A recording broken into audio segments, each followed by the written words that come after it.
지난 주일에 오신 분은 알겠지만 지난 주일에 여러분께 수요 예배 때 말씀을 시작하면서 요한복음에 기록되어 있는 7가지 표적에 대한 말씀을 드렸습니다. 그러면서 7이라는 숫자가 가지고 있는 상징적인 의미에 대해서 말씀을 드렸죠. 왜 예수님께서 많은 표적을 행하셨음에도 사도 요한은 그 중에서 7개의 표적을 선별하여서 요한복음에 기록해 놓았는가? 7이라고 하는 숫자는 완전성, 완전함을 의미하는 숫자라고 말씀을 드렸습니다. 그러니까 성경에 기록되어 있는, 특별히 요한복음에 기록되어 있는 7가지 표적을 통해서도 충분히 예수 그리스도가 누구시며 그가 십자가에서 행하신 일이 무엇인지를 깨달아 알고 생명과 영생을 얻기에 충분하기 때문에 사도 요한은 예수님이 행하신 수많은 표적 가운데 7개의 표적을 선별하여 요한복음이라는 곳에 기록해 놓았다라고 말씀을 드렸습니다. 그것을 성경 전체로 이야기하자면 성경 전체, 그러니까 창세기부터 요한계시록의 말씀을 통해서 저와 여러분이 예수를 믿어 영생을 얻기에 충분한 말씀이라고 이야기를 드렸죠. 맞습니까? 다른 것에서 예수 그리스도를 알고 영생을 얻을 수 있는 비결이 없고 오직 하나님이 1600년 동안 40여 명의 저자를 동원하여서 기록하게 하신 성경을 통해서만 예수 그리스도가 누구시요? 그가 십자가에서 행하신 일의 의미와 진리를 깨달아 알 수 있도록 하나님께서 우리에게 주셨다라고 말씀을 드렸습니다. 그래서 간단하게 정리하면 성경으로 충분하다는 거죠. 자, 그런데 예수님 당시 7개의 표적뿐만 아니라 그 이외에 수많은 표적을 본 이스라엘 백성들이 예수님을 믿고 예수 그리스도를 믿어 생명을 얻은 자가 있었는가라는 이야기를 질문할 때에 요한복음에서 사도 요한은 뭐라고 이야기하는지 한번 보실까요? 자, 요한복음 12장을 한번 보십시오.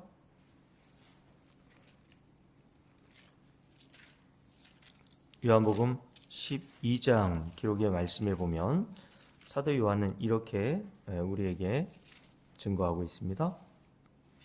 자, 37절 말씀입니다. 함께 읽을게요. 이렇게 많은 표적을 그들 앞에서 행하셨으나 그를 믿지 아니했다라고 이렇게 결론을 맺습니다. 그 앞에 기록되어 있는 7개의 표적, 이스라엘 백성들이 직접 눈으로 목격하고 보았단 말이죠. 우리는 백문이 불여일견이라는 말을 진리처럼 생각하지 않습니까? 100번 듣는 것보다 한 번 보는 게 낫다. 이게 백문이 불여일견이라는 뜻이죠. 근데 이것을 신앙에도 적용을 하는 사람들이 있단 말이죠. 그래서 하나님이 살아계심을, 뭔가 대단한 기적을 보여주면 그 사람이 예수를 믿고 영생을 얻을 것이라고 하는 생각을 한단 말입니다. 그래서 요즘에도 하나님의 살아계심을 나타내기 위한 증거로 신비 체험을 강조하고 이걸 신사도 운동이라고 보통 이야기를 하는데 금가루가 떨어진다든가 금리빨이 변화된다든가 요즘에는 전에 말씀드렸듯이 어떤 목사님은 천사의 깃털이 빠졌다고 하면서 그 깃털을 어떤 성도가 또 고이 간직하는 것을 유튜브에서 본 적이 있거든요. 여러분, 그렇게 보여주면 백문이 불여일견이라는 것처럼 여러분들이 하나님이 살아계심을 정말 믿을 수 있을까요? 성경은 그렇지 않습니다. 로마서 10장에서 믿음은 보는 데서 오는 게 아니라 어디에서부터 온다 그랬어요? 들음에서 온다 그랬잖아요. 그럼 여러분들이 잘 들어야 될 거 아닙니까? 그죠? 근데 그 듣는 것이 무엇을 들어야 되냐면 그 뒤에 이렇게 돼 있죠. 그리스도의 말씀으로 말미암는다라고 했습니다. 제가 전에 말씀드렸죠. 왜 사도 바울은 성경 전체를 가리켜서 그리스도 예수의 말씀이라고 얘기했습니까? 요한복음 5장 39절, 제가 요한복음 전체에서 가장 중요한 첫 번째 구절로 말씀드린 구절이 요한복음 5장 39절이죠. 기억나세요? 기억 못해서 할 수 없어요. 요한복음 6장에 기록되어 있는 말씀, 요한복음 17장에 기록되어 있는 말씀, 제가 몇 가지를 요한복음에서 중요한 구절로 여러분들께 이렇게 선별하여서 꼭 외우고 계시라고 말씀드렸는데 그 중에 첫 번째 구절이 요한복음 5장 39절입니다. 예수님께서 요한복음 5장 39절에서 뭐라고 하셨는지 한번 찾아볼까요? 5장 39절 함께 읽습니다. 이런 구절은 계속 반복해서 살펴볼 필요가 있고 직접 확인할 필요가 있습니다. 자, 요한복음 5장 39절 함께 읽습니다. 너희가 성경에서 영생을 얻는 줄 생각하고 성경을 열심히 연구해서, 바리새인들이 결국 했던 일이 뭡니까? 성경을 열심히 연구하여서 영생을 얻고자 노력했던 그게 뭐예요? 율법을 열심히 세목 조항까지 잘 지켜 행하려고 했지 않습니까?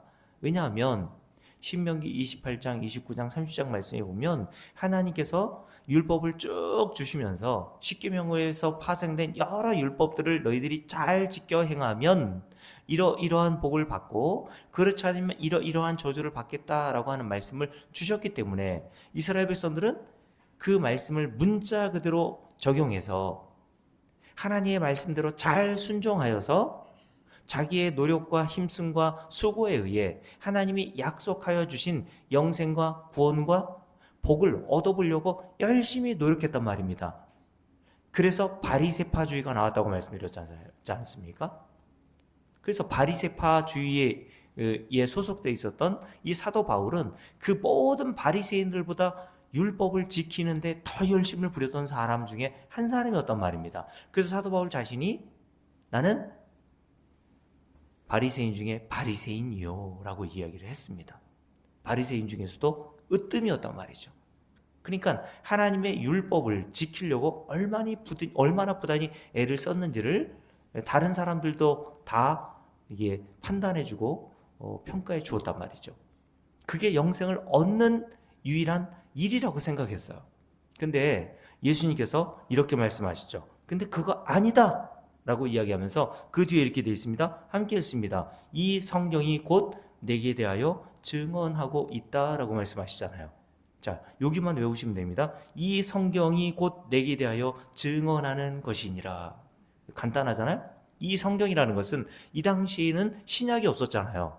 그러니까 창세기부터 말라기까지 이 모든 구약 성경이 누구에 대해서 증언하고 있다고 예수님이 말씀하시냐면 바로 나와 십자가의 사건을 증거하고 있는 목적으로 하나님께서 선지자를 동원하여서 쓰게 하셨다라고 말씀을 하신 거란 말이죠. 그러니까 영생을 얻으면 뭐 하라는 겁니까? 나를 알아야지라는 말씀 아닙니까, 여러분? 그러니까 너희들은 영생을 얻으려고 열심히 수고해서 율법을 잘 지켜 행하려고 하는데 그렇게 해서는 영생을 못 얻어. 왜요? 하나님의 말씀하시는 요구대로 완벽하고 완전하게 율법을 잘 지켜 행하는 자가 세상에 한 사람도 있을 수 없기 때문에 그렇습니다. 그건 사람이 할 수 있는 일이라 그랬어요? 없는 일이라 그랬어요?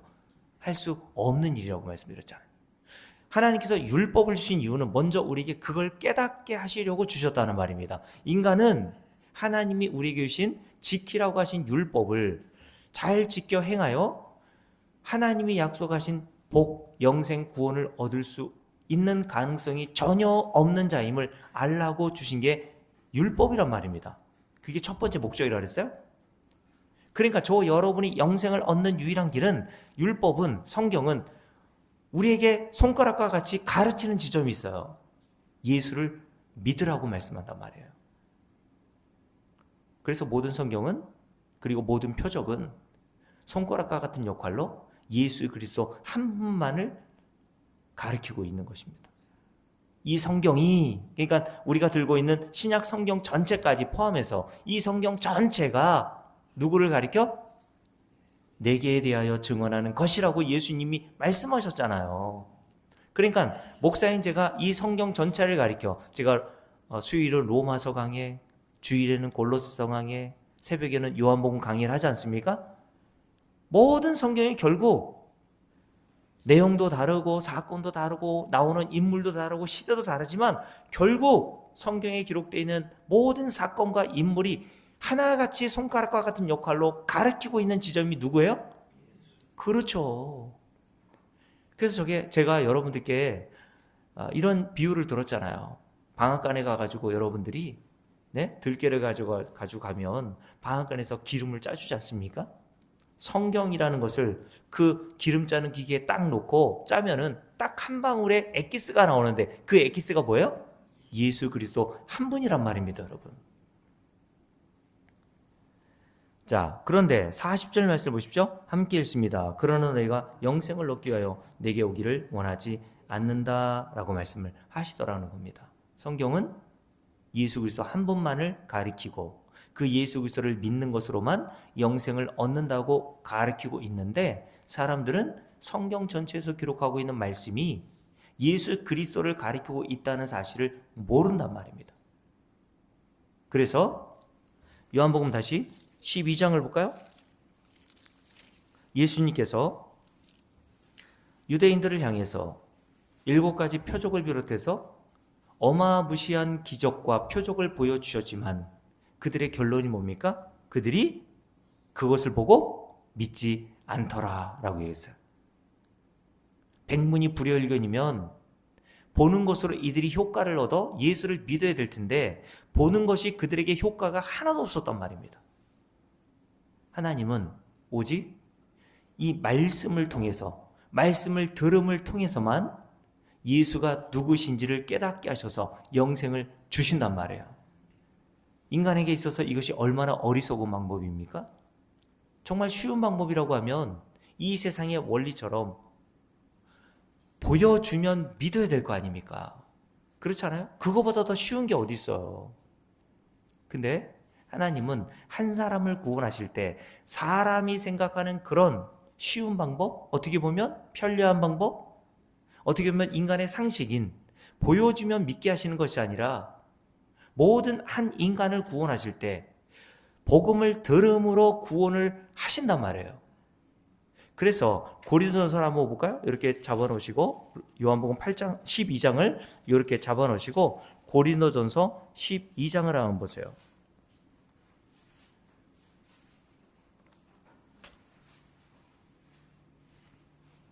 자, 고린도전서 12장입니다. 18절부터 함께 읽습니다.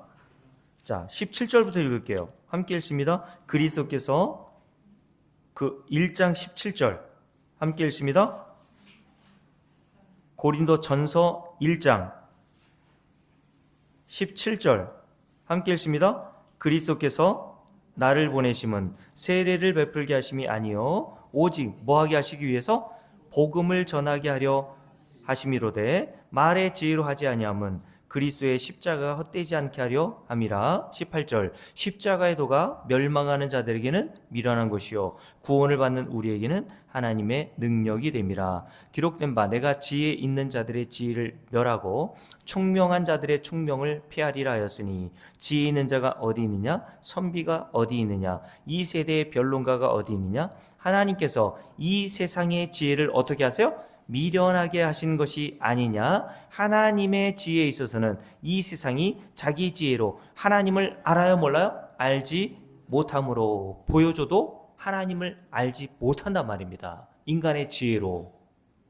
그래서 하나님께서 하시는 일이 뭐냐면 하나님께서 전도에 미련한 것, 전도라는 것은 복음을 얘기하는 겁니다. 복음, 도를 전하는 것, 십자가의 도, 그게 복음을 전하는 것 이라고 이야기를 하는 거죠.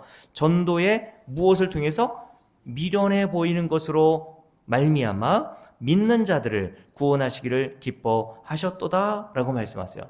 하나님이 한 사람을 구원하실 때 항상 사용하시는 도구가 뭐예요? 전도라는 겁니다. 근데 사람이 볼 때는 미련해 보이잖아요. 네? 여러분들 생각해 보세요. 뭐 금리빨, 금가루, 천사의 날개, 뭐 병고침, 별의별 기적을 행하는 것과 저처럼 주구장창 성경을 가지고 여러분들께 그냥 조곤조곤 1시간 이상, 수요일 날은 50분 복음을 가르치는 것과 뭐가 더 효과 있을 것 같아요, 여러분? 생각해 보세요. 하나님이 살아계심을, 그리고 예수 그리스도가 십자가에서 행하신 일이 무엇인지를 증거하기 위해서 여러분들께 뭔가 제가 실제적으로 하나님이 살아계심을 보여주는 기적을 행하는 것과 이렇게 매주마다 여러분들 나오시면 조곤조곤 말씀을 설명하면서 여러분들께 이 성경을 가르치는 것과 뭐가 더 효과 있다고 생각하세요? 어떻게 그렇게 알아세요? 근데 보통 사람은 그렇게 생각 안 한단 말입니다. 하나님께서는 사람이 볼 때 미련해 보이는 방법을 동원하셔서 그게 뭐예요? 전도라는 겁니다. 복음을 전하는 게 전도잖아요. 네? 그냥 꼬셔가지고 사람을 교회에 데리고 오는 게 전도가 아니라, 네? 오늘 같이 교회 가면 밥 사줄게. 그렇게 해서 데려오는 게 전도가 아니라 도를 전하는 게 전도란 말이에요. 그러니까 저는 여러분들께 계속 뭐 하고 있는 거예요? 전도하고 있는 겁니다, 지금도. 복음을 전하는 거예요. 사람들이 볼 땐 이런 방법이 굉장히 미련해 보인단 말입니다. 근데 하나님께서는 한 사람, 저와 여러분들도 구원하실 때도 마찬가지예요. 한 사람을 구원하실 때 전도를 통해서 한 사람을 구원해 내신단 말이에요. 그래서 그 뒤에 뭐라고 되어 있습니까? 함께 읽어봅니다. 하나님께서 21절 전도에 미련한 것으로 믿는 자들을 구원하기를 기뻐하셨도다. 유대인은 뭘 구해요? 표적을 구하고 헬라인은 지혜를 찾으나 우리는 누굴 전합니까? 십자가에 못 박힌 그리스도를 전하니. 십자가에 못 박혀 죽으신 벌거벗긴 채 사람들의 손에 의해서 형편없이 나약한 모습으로 달려 죽으신 예수 그리스도를 하나님의 아들로 증거하는 자들이 성도들이란 말이죠. 그게 복음입니다. 그런 예수를, 그런 하나님을 누가 믿어요? 그런 연약한 하나님을. 네? 그러니 23절 말씀, 이런 예수 그리스도를 전하니 유대인들에게는 거리끼는 것이요 이방인에게는 미련한 것이로되 오직 복 부르심을 받은 자들에게는 성도들을 말하는 겁니다. 유대인이나 헬라인이나 그리스도는 하나님의 능력이요 하나님의 지혜니라 라고 말씀하십니다. 오직 하나님께서 영생을 주시기로 작정하시고 부르신 자들인 성도들에게만 복음은 진짜 복음으로 들려오기 시작한단 말이에요. 자, 다시 요한복음 12장을 볼게요. 그래서 요한복음 12장에 보면 사도 요한이 7개의 표적을 유대인들이 봤음에도 불구하고 그 표적은 그냥 금가루 떨어뜨린 정도의 표적이 아니었죠. 그죠? 날 때부터 맹인된 자의 눈을 뜨게 하시는 엄청난 표적. 요즘에 이런 표적을 일으키는 사람 있어요? 저는 공주에도 어떤 무슨 원 땡땡 무슨 선교사가 와가지고 신주 집회하는데 정말 맹인된 자의 눈을 뜨게 하는 기적을 일으켰다는 이야기를 들어본 적이 없어요. 제가 영상으로 보니까 기적이라고 하는 것이 고작 허리가 좀 아픈데 안수 받았더니 허리가 좀 시원해지고 어떤 청년이 나와서 무슨 기적을 체험했냐고 했더니 안수 받고 나서 키가 한 2cm 정도 커졌다는 거예요. 자기가 키가 한 171 정도 됐는데 완수 받고 나니까 한 2cm 정도 커져가지고 173 정도 됐다는 거예요. 그게 실제로 제보더라고요. 그러면서 막 기적이라고 박수치고 아침에만 일어나도요 2cm 커져 있다니까요. 저녁에는 눌려가지고 좀 줄어들고 아침에 일어나면 2cm 커져 있어요. 저도 저녁에는 167이었다가 아침에 일어나면 169 정도 됩니다. 매일 기적이죠, 저도 그러면. 네? 무좀이 사라졌다고 하든가, 그거는 의사들을 고칠 수 있는 거 아닙니까, 여러분? 무좀약만 제대로 발라봐요. 무좀이 없어진다니까요. 근데 여러분, 예수님은 이 당시에 어떤 일을 행하셨다고요? 날 때부터 맹인된 자, 그 사람의 나이가 40세였다고 그랬어요. 네? 40년 동안 한 번도 날 때부터 맹인되었으니까 눈을 떠본 적이 없어요. 그의 부모가 그런 아이를 낳았고서 얼마나 백방으로 눈을 한번 떠보게 하기 위해서 노력했겠습니까? 그렇지 않겠어요? 여러분들의 자녀가 만약에 눈의 시력이 그렇게 잃어가고 있다면 당연히 여러 좋다는 의사, 좋다는 약을 먹였을 거 아닙니까? 그런데도 아무런 효과를 보지 못했단 말이에요. 그리고 나서 40년의 인생을 살았습니다. 모든 소망과 희망이 다 사라진 거죠. 근데 그 날 때부터 맹인된 자의 눈을 우리 주님께서 뜨게 하셨단 말이에요. 그것을 보고 사람들이 깜짝 놀랐어요. 근데 여러분, 그런 놀라운 기적을 보고도 사람들이 어떻게 하는지 아세요? 예수님을 눈을 뜨게 한 그 40세 되는 사람뿐만 아니라 예수님도 미워하더란 말이죠. 그리고 요한복음 11장에 보면 예수님이 더 놀라운 기적을 행하시죠. 썩어서 냄새가 나는 나사로를 무덤에서 나사로야 나오너라 라고 하는 말씀 한마디로 썩어 냄새 나 문드러져 있는 그 나사로를 살려내셔서 무덤 밖으로 불러내시더라는 거예요. 여러분 생각해 보세요. 사람들이 죽으면 많은 조문객들이 찾아올 거 아닙니까? 그때도 나사로가 죽었다는 소식을 듣고 주변에 나사로를 조문하기 위해서 많은 사람들이 왔습니다. 그리고 직접 나사로가 죽었다는 사실도 다 알고 있었고 그 나사로가 다시 살아난 것도 목격한 사람들이 직접 있었단 말이죠.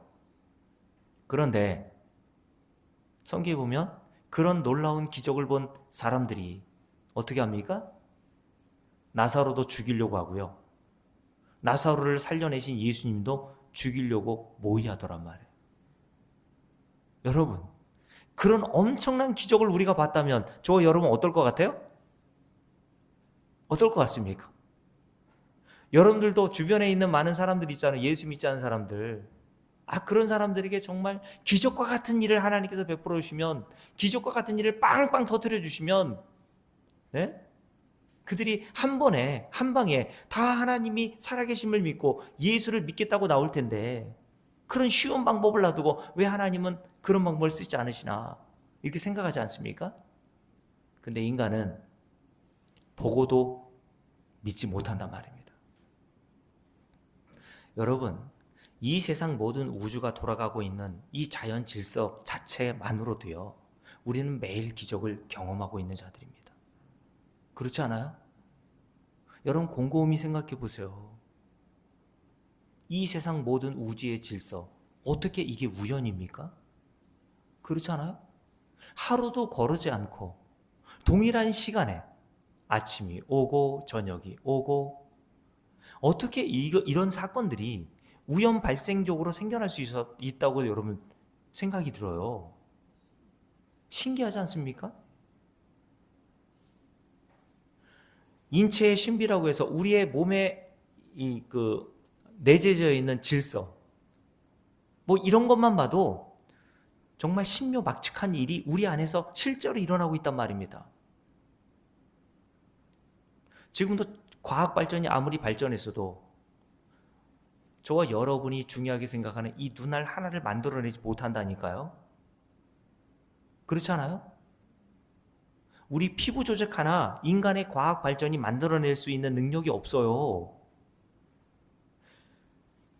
근데 어떻게 이 모든 것들이 다 우연 발생적으로 생겨났다고 믿는 것일까요? 참 그런 분들을 보면 저는 참 믿음도 참 좋다 이런 생각이 들어요. 우리보다 더 믿음이 좋은 것 같아, 그런 분들.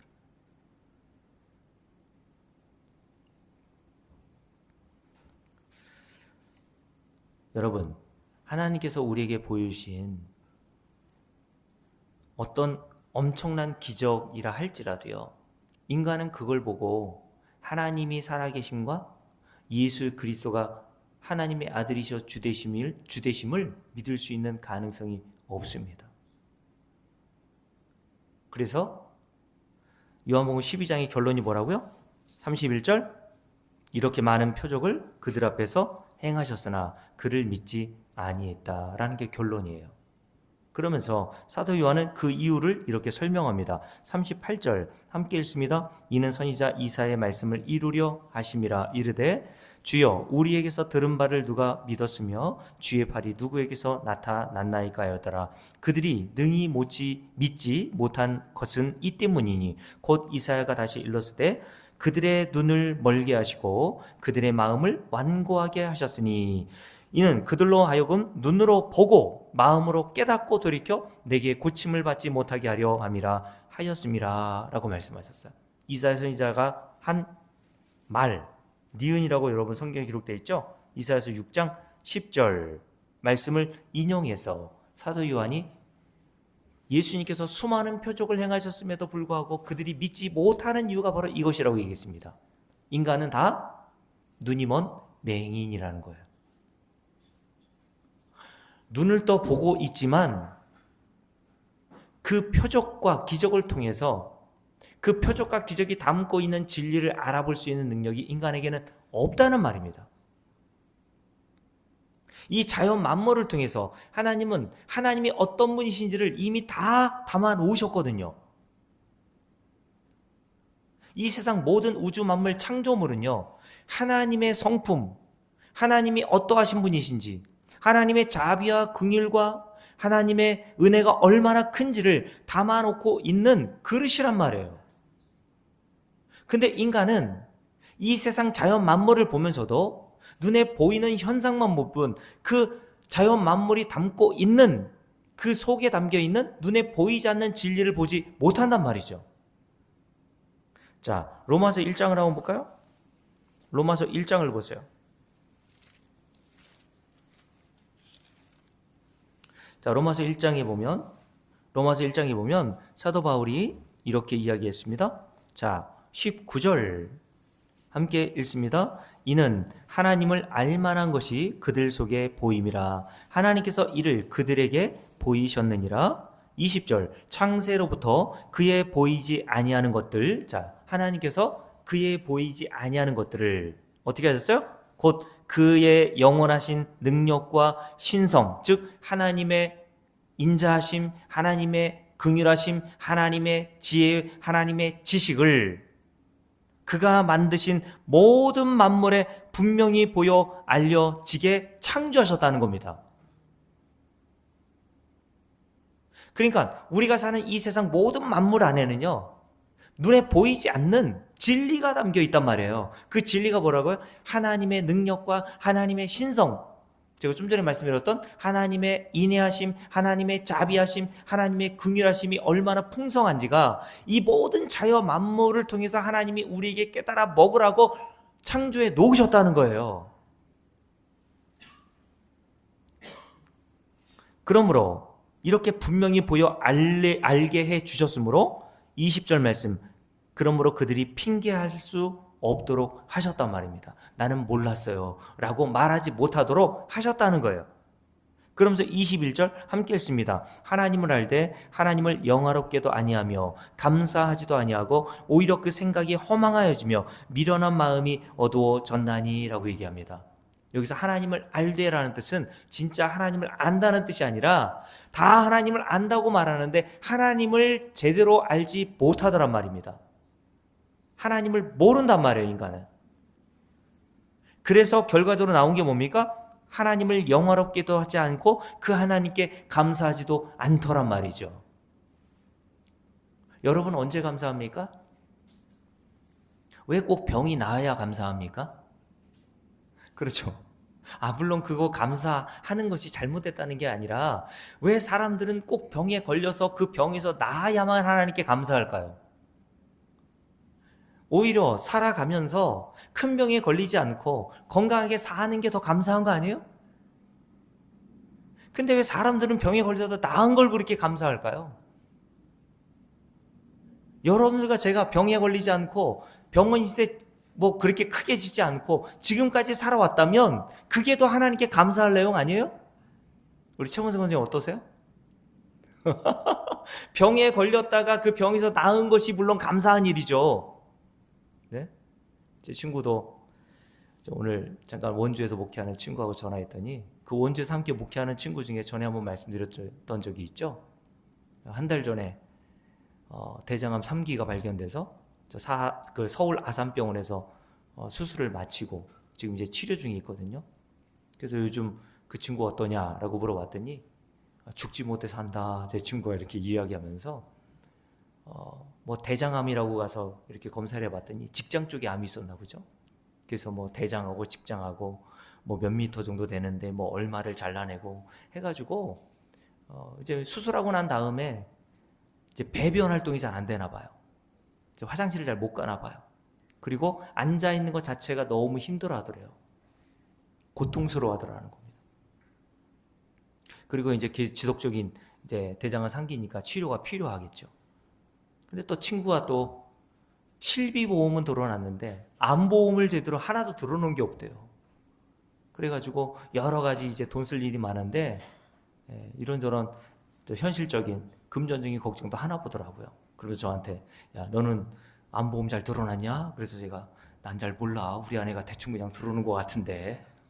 그래서 비싼 걸로 들어놔야 된다고 막 그렇게 이야기를 해주더라고요.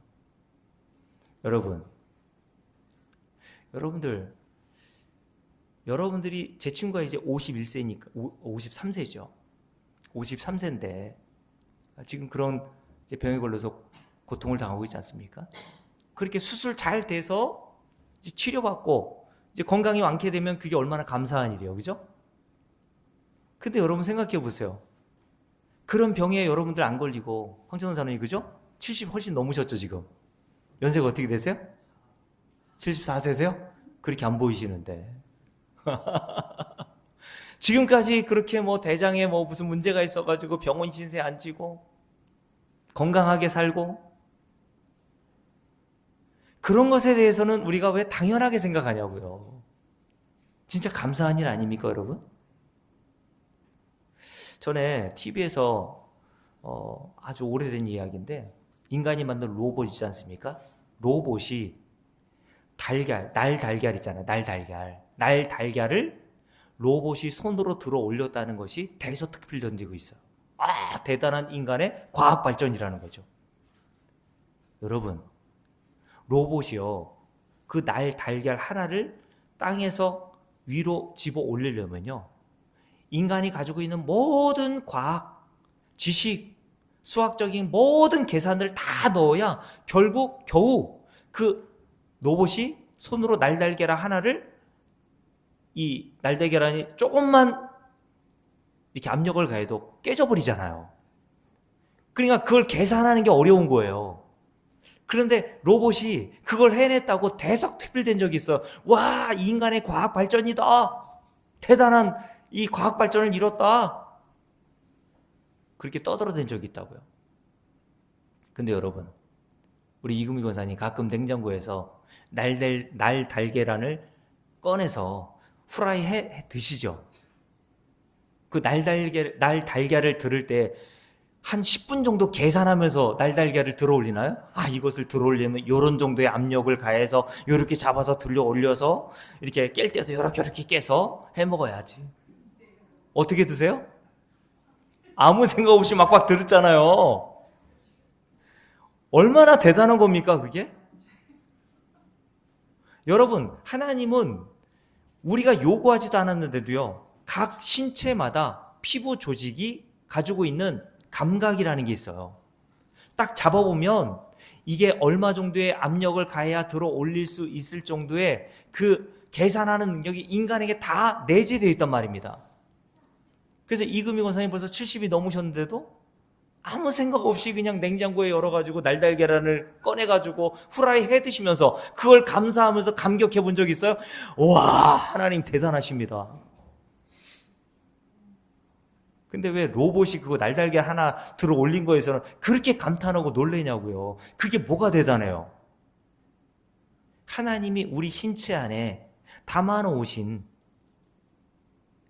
일상생활에 불편함이 없이 날달걀 하나를 들어 올릴 수 있는, 그냥 아무 생각, 아무 계산 없이 본성적으로 들어 올릴 수 있는 능력을 우리 안에 주신 게 얼마나 더 큰 능력입니까? 얼마나 더 대단한 거예요? 여러분, 제가 이런 이야기를 하면요, 오늘 밤새도록 해도 할 말이 많아요. 밤새도록 여러분께 드려도. 근데 우리는 하나님이 우리에게 주신 것은 대단하지 않게 여기고 당연하게 여기고요, 인간이 해놓은 것에 대해서는 굉장히 찬사를 보내고 환호를 보내고 높인단 말입니다. 이게 인간의 타락한 본성에서 나오는 증거예요. 그래서 오늘 로마서 1장에서 사도 바울이 뭐라고 했는지 아세요? 이런 하나님을 영화롭게도 하지 않고 감사하지도 않고 하면서 오히려 그 생각이 허망하여지며 미련한 마음이 어두워졌나니. 22절 쭉 읽을게요. 스스로 지혜 있다 하나 어리석게 되어 썩어지지 아니하는 하나님의 영광을 썩어질 사람과 새와 짐승과 기어다니는 동물 모양의 우상으로 바꾸었느니라. 그러므로 하나님께서 그들을 마음의 정욕대로 더러움에 내버려 두사 그들의 몸을 서로 욕되게 하게 하셨으니 이는 그들이 하나님의 진리를 거짓 것으로 바꾸어 무엇보다 피조물을, 인간을 조물주, 창조주이신 하나님보다 더 경배하고 섬김이라. 그러나 여기 성경에 여기 써놓으세요. 그러나 이게 빠진 거예요. 그러나 주는 곧 영원히 찬송할 이시로다. 아멘. 인간은 마땅히 영광을 돌리고 감사해야 될 하나님보다는 인간에게 영광을 돌리고 인간이 한 일을 하나님의 한 일보다 더 높이 여긴단 말이에요. 그래서 인간은 본성적으로 성경을 읽을 때 자꾸 위인들을 찾아보는 겁니다. 다윗이 어떤 위대한 일을 했나? 사무엘이 어떤 위대한 일을 했나? 우리가 그것을 본받읍시다. 이런 식으로 성경을 보게 되는 겁니다. 여러분, 성경은 위인의 일대기를 기록해 놓은 것이 아닙니다. 여러분, 다시 말씀드릴게요. 이 세상 모든 창조 만물은 뭘 담고 있어요? 20절 말씀 다시 읽어볼게요. 창세로부터 그의 보이지 아니하는 것들, 자, 눈에 보이지 않는 것들을 어디에? 곧 그의 영원하신 능력과 신성이 그가 만드신 모든 만물에 분명히 보여 알려졌다라고 말씀하세요. 눈에 보이는 것에 눈에 보이지 않는 하나님의 능력과 하나님의 신성을 담아 놓으셨다는 겁니다. 성도는 요걸 아는 거예요. 인간은 맹인이라서 요한복음 12장 이사야 선지자의 말을 인용해서 사도 요한이 뭐라 했습니까? 하나님이 아무리 표적을 보이셔도 그 표적이 담고 있는 의미와 진리를 알지 못하더라. 모든 인간은 다 그래서 맹인이라고 얘기했던 것처럼 하나님은 이 자연 모든 만물을 통해서 자신의 지혜, 자신의 지식, 하나님의 긍휼과 자비와 지혜와 능력이 어떠함을 보여주셨는데 인간은 그것을 볼 수 없다는 말입니다. 그래서 모든 인간은 뭐예요? 맹인이라고 얘기한 거예요. 자, 마태복음 5장도 볼게요. 마태복음 5장 한번 보십시오.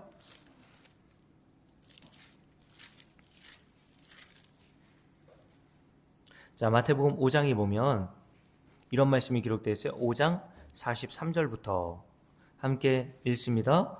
또 내 이웃을 사랑하고 내 원수를 미워하라 하였다는 것을 너희가 들었으나 나는 너에게 이르노니 너희 원수를 사랑하며 너희를 박해하는 자를 위하여 기도하라.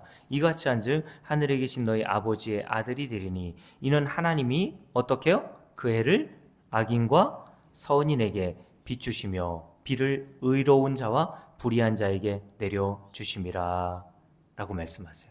하나님은 어떤 분이시라고요?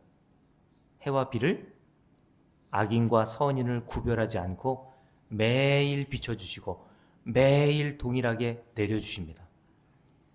하나님은 어떤 분이세요? 자신을 원수처럼 대적하는 인간에게도 이런 자비와 긍휼을 베푸시는 하나님이시라는 거예요. 제가 말씀드렸죠. 이 모든 자연 만물 안에는 하나님의 이런 보이지 않는 자비와 긍휼이 담겨 있다고 말씀드렸잖아요. 여러분들과 제가 하나님이었으면 어떻게 할 거예요? 여러분들과 제가 만약 하나님이라면 여러분들을 대적하고 원수처럼 모독하는 자에게 해와 비를 어떻게 주고 싶어요? 그걸 자신 있게 그렇게 얘기해도 되는 거예요? 안 주고 싶죠. 그렇지 않습니까? 주더라도 어떻게 주고 싶습니까? 차등을 두고 싶죠. 자기에게 잘하는 사람에게는 어떻게 하고 싶어요? 더 주고 싶고, 자기를 원수처럼 못살게 굴고 모독하고 미워하는 자에게는 조금 주고 싶잖아요. 그렇지 않아요? 이게 인간의 본성 아닙니까, 여러분? 근데 하나님은 예수 믿지 않는 자들에게도 매일 해를 동일하게 비춰주시고 매일 동일하게 비를 내려주시고 예수 믿지 않고 하나님도 알지 못하고 집에 들어갈 때 현관문에 가보면 뭐 어떤 집에는 북어 대가리 매달려 있고, 네? 어떤 식당에 가보면 뭐 부적이 붙여 있고 막 그렇더라고요. 그런 인간들에게도 해와 비를 내려주시더라고요. 그렇지 않아요, 여러분? 그런 사람들이 가꾸는 밭에도요, 논에도요, 하나님은 동일하게 해와 빛을 내려주셔가지고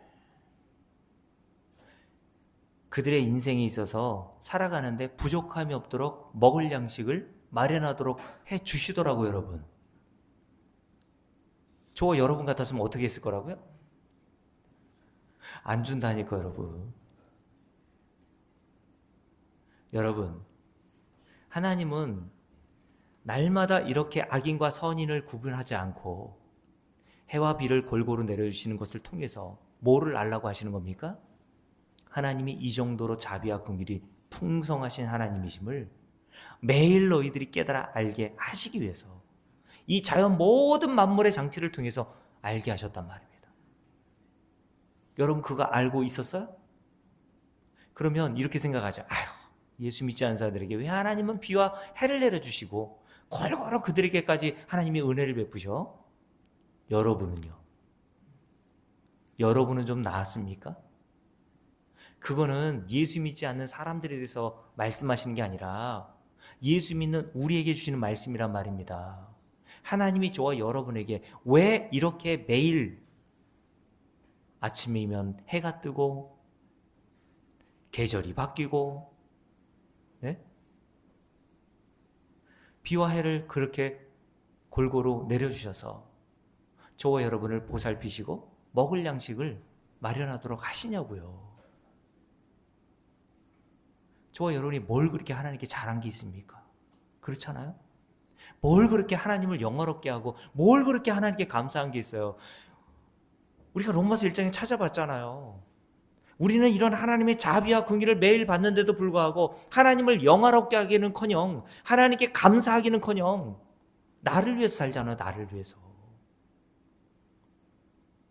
그런 저와 여러분에게 하나님이 왜 그럼에도 불구하고 매일 비와 해를 내려주셔야 되냐고요. 왜 여러분들이 밭에 곡식을 심으면 하나를 심으면 10개, 100개를 거두게 하시냐고요. 그런 원수처럼 대하는 저와 여러분들에게도 하나님은 자비와 긍휼이 풍성하셔서 하나님은 저와 여러분에게 우리가 행한 대로 갚으시지 않으시고 하나님의 긍휼하심에 의해서 저와 여러분에게 은혜를 베풀어 주시는 분이시기 때문에 우리가 매일 이런 은혜를 받고 사는 자들이 된 겁니다, 여러분. 이런 은혜를 알아먹으라고 이 자연 만물을 통해서 하나님이 보여주신다니까요, 여러분. 그러니까 예수 믿지 않았을 때는 그걸 몰랐잖아요, 그죠? 저도 몰랐다니까요. 예수 믿는다고 하면서도. 근데 이 말씀들을 이렇게 살펴보면서 야, 내가 얼마나 하나님께서 정말 이 자연 만물에 담아놓으신 하나님의 은혜와 지혜와 자비와 긍휼을 알지 못하고 살았는지를 맹인이었던지를 깨닫게 된단 말이죠. 이게 성도의 신앙생활입니다. 아, 내가 진짜 몰랐구나. 그러면서 이렇게 얘기하죠. 함께 읽습니다. 46절 마태복음 5장 46절입니다. 함께 읽을게요. 너희가 너희를 사랑하는 자를 사랑하면 무슨 상이 있으리요? 세리도 이같이 아니하느냐. 예수 믿지 않는 자들도 너를 사랑하는 자에게 그런 사랑을 베풀지. 야, 예수 믿지 않는 사람들도 너한테 잘해주면 그 예수 믿지 않는 사람들도 그 사람에게 잘해줘. 그건 예수 믿지 않는 사람들, 세리들도 다 할 수 있는 일이야 라고 말씀하시면서 이렇게 말씀하시죠. 47절 또 너희가 너희 형제에게만 무난하면 남보다 더하는 것이 무엇이냐. 이방인들도 이같이 아니하느냐. 그러므로 하늘에 계신 너희 아버지의 이런 온전하신과 같이 너희도 온전하라 라고 말씀하세요. 어떻게 온전하래요? 44절 너희 원수를 사랑하며 너희를 박해하는 자를 위해서 기도해. 이렇게 하면 뭐가 된대요? 하늘에 계신 너희 아버지의 아들이 되나니. 근데 우리가 이렇게 할 능력이 있어요? 없어요. 저도 저한테 잘해주는 사람이 좋죠. 저도 저한테 잘해주는 성도들이 좋죠. 밥 한번 사주는 성도들이 좋지. 여러분, 목사를 너무 높이 신격화해가지고 하나님처럼 생각하면 안 돼요. 목사도 인간입니다, 여러분. 목사도 하나님이 아니기 때문에 어떻게 똑같이 사랑합니까? 노력할 뿐입니다, 그냥. 그리고 안 되는 나 자신을 발견하면서 나한테 잘해주는 사람에게는 나도 잘해주고 싶고, 나에게 못되게 구는 사람들에게는 나도 그 사람이 좀 안 됐으면 좋겠고, 그런 마음을 품고 살아가는 나 자신을 발견하면서 오늘 나는 하나님의 아들이 될 자격이 없는 자구나, 그걸 깨닫는 거예요. 그렇지 않아요? 황천사노님 안 그러세요? 나한테 잘해주는 사람이 좋죠? 안 그래요?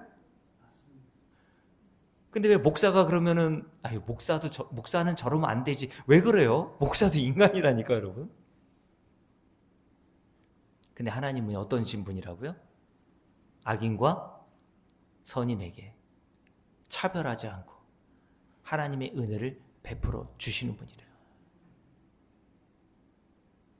그러니 저와 여러분이 이런 하나님의 은혜를 입고 영생을 얻어 하나님의 나라에 들어가게 된 것은 전적인 하나님의 이런 은혜에 의하고 긍휼에 의한 것임을 여러분들이 알아 먹으라고 이 세상 모든 자연 만물 안에도 다 진리를 담아 놓으셨단 말이에요.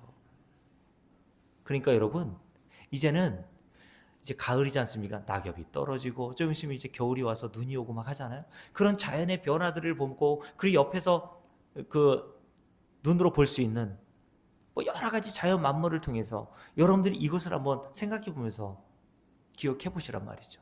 이 모든 만물 안에 하나님의 보이지 않는 능력과 신성이 담겨 있구나.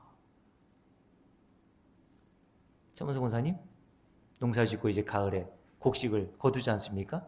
곡식을 거둘 때 하나님이 이 악한 나에게도 이렇게 은혜를 주신 것을 깨닫고 감사하시란 말이죠. 그러니까 추수 감사주일만 성도들은 감사한 게 아니라 매일이 감사한 거예요. 매일이. 일어날 때마다 감사한 거 아닙니까, 여러분? 어떻게 일어났어요? 하나님의 은혜가 아니면 인간은 자기의 심장 하나 제대로 뛰게 할 수 없어요. 그렇지 않아요? 여러분이 여러분의 심장을 주관합니까? 아니에요.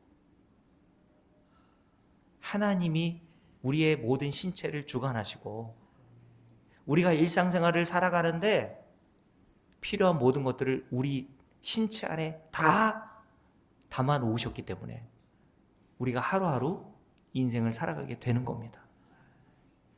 하나님께서 여러분의 저의 맹인의 눈을 조금씩 뜨게 하셔서 이 자연 만물을 통해서 그리고 특별히 이 성경을 통해서 하나님의 자비와 긍휼과 은혜가 어떠한지를 깨달아 알아가게 하시는 은혜 있기를 주의 이름으로 축복합니다. 이런 자들이 어떤 자들이에요? 이런 자들이 성도인 저와 여러분이라는 겁니다.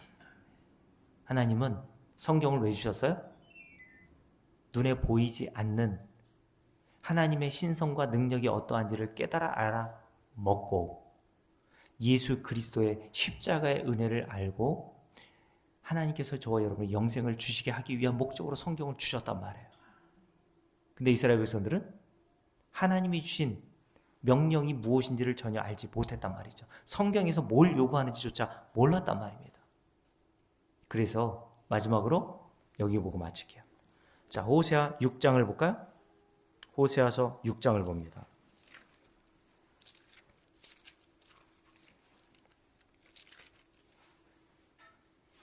자, 호세아서 6장입니다. 6장 6절 함께 읽겠습니다. 나는 인애를 원하고 제사를 원하지 아니하며 번제보다 하나님을 아는 것을 원하노라 라고 얘기했습니다. 하나님은 뭘 원하지 않는다고 말씀하셨냐면 제사와 번제를 원하지 않는다고 말씀하셨어요. 그럼 원하는 게 뭐라고 말씀하셨습니까? 인애를 원하고, 인애는 히브리어로 헤세드라고 했습니다. 헤세드는 은혜라는 뜻입니다. 은총, 은혜, 헤세드.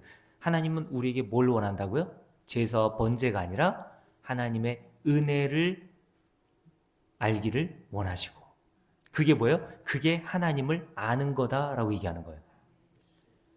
근데 하나님의 은혜를 알게 하시기 위해서 뭐를 하라고 했어요? 이스라엘 백성들에게 제사와 번제를 드리라고 하신 거예요. 제사와 번제의 의미는 뭡니까? 죄인인 인간이 하나님의 성소에 들어가려면 반드시 자기의 노력과 힘쓰므로는 안 되니까 흠 없는 동물의 피를 들고 나와야 한다는 게 제사와 번제가 담고 있는 의미였단 말이죠. 그래서 그 제사와 번제에서 흠 없는 제물이 되어 죽으신 분이 예수 그리스도였다는 겁니다. 그러니까 예수 그리스도는 뭘 담고 있었다는 거예요? 하나님의 인애, 하나님의 자비, 하나님의 긍휼, 하나님의 인자하심이 어떠한지가 담겨 있었던 거예요. 근데 이스라엘 백성들은 하나님이 번제와 제사를 드리라고 했으니까 열심히 번제와 제사를 드렸을 뿐입니다. 이스라엘은 몰랐어요. 모르고도 번제와 제사를 열심히 드렸습니다. 근데 하나님께서 뭐라고 하셨다고요? 야, 내가 언제 번제 원했어? 내가 언제 동물의 피 원했니?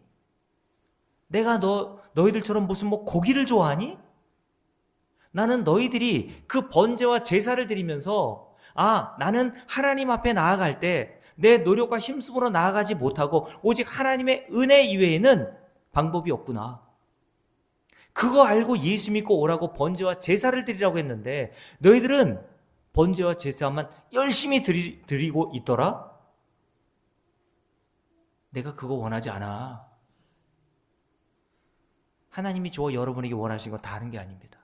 성경을 통해서 예수 그리스도의 십자가에서 나타난 하나님의 자비와 긍휼과 사랑하심이 어떠한지를 알기를 원하신단 말이에요.